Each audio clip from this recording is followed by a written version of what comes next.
Voilà, encore aujourd'hui, nouvelle vidéo, info mercato, point mercato olympique de Marseille 2022. Donc on est le 8 juin 2022. On va faire encore le point sur ce mercato chaud de l'Olympique de Marseille. L'Olympique de Marseille qui est sur le latéral gauche du Reims, de Reims. Et oui, le club de légende Reims qui a fait des finales dans les années 50 contre le Real Madrid, etc. Donc avec Copa, tout ça, Juste Fontaine. Donc Ghislain Conan, le latéral gauche de la Côte d'Ivoire avec les grosses cuissasses, les grosses cuisses. Oh là là, c'est un monstre ce joueur, il va très vite. Latéral très puissant qui déborde, très technique. Donc pas mal ce joueur, voilà. Donc l'OM a des vues sur lui. Donc voilà, ça serait une très bonne pioche, super latérale. Voilà, ce sont les petites rumeurs d'aujourd'hui. Donc après, bon, il y avait le cas Arturo Vidal, mais malheureusement, Arturo Vidal va s'envoler, je pense. Ils sont en négociation, il a donné son accord au Brésil pour Flamengo.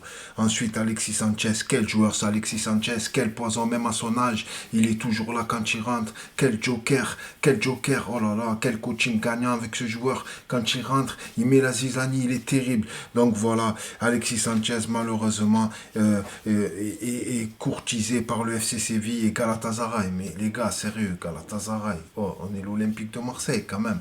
Bon, je ne veux pas critiquer, hein. Je respecte, bravo Galatasaray, c'est un très bon public en Turquie, tout ça, ambiance très chaude, qui font partie des ambiances les plus chaudes d'Europe, magnifique ambiance, j'ai un ami qui va souvent en Turquie, donc voilà, à qui je fais un clin d'œil d'ailleurs au passage, donc voilà, Alexis Sanchez qui a plus l'envie de parler espagnol et apparemment il y a le FC Séville qui est dessus. Donc Dieng, et oui, Bamba Dieng, la piste s'active, ça devient de plus en plus chaud. À Fribourg, attention, je ne sais pas si c'est pas une erreur de vendre Bamba Dieng à son âge, avec son potentiel qui est en pleine croissance footballistique. Je sais pas si c'est pas une erreur, s'il faudrait pas le garder encore dans notre effectif encore un petit peu, parce que si Fribourg est dessus, ce n'est pas pour rien. Et oui, les Allemands ils sont très malins, ils achètent à 10 millions, ils te revendent 90 millions après.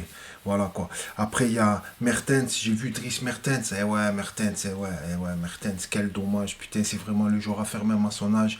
Et oui, et donc il réclamait un salaire de 4 millions et la Roma s'est mis dessus. Et lui, eh ben, comme il habite en Italie, comme il vit en Italie depuis un certain temps, il est toujours intéressé par la Serie A.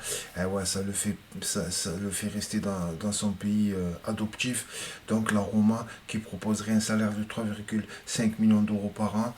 Et Dries Mertens, quel joueur, oh là là, je suis déçu, c'est vraiment des joueurs à faire, t'imagines. Même s'ils sont vieux, allez, admettons, même si c'est pour 2 ans, et après, avec une indemnité zéro transfert d'Alexis Sanchez, d'Idriss Mertens, quand même, l'Olympique de Marseille reprendrait de belles couleurs. Non, sincèrement, rien qu'avec les noms, avec ces noms friands, sérieux, Alexis Sanchez, Arturo Vidal, qui s'en va à Flamengo, malheureusement, même s'ils sont âgés, ce sont des valeurs sûres, ce sont des joueurs d'expérience et ce sont des joueurs qui mouillent le maillot, sincèrement. Alexis Sanchez, Dries Mertens, quel dommage, franchement.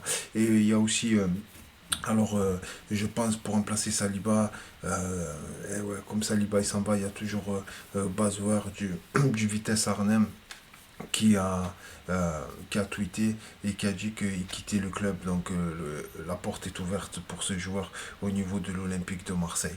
Voilà, c'était le petit point mercato journalier. Merci les gars. N'hésitez pas à vous abonner, à mettre un petit pouce bleu. Et oui, un seul Olympique, le canal, la chaîne, où il faut être présent, la chaîne à suivre, éventuellement la chaîne à soutenir. Merci les gars, je vous aime.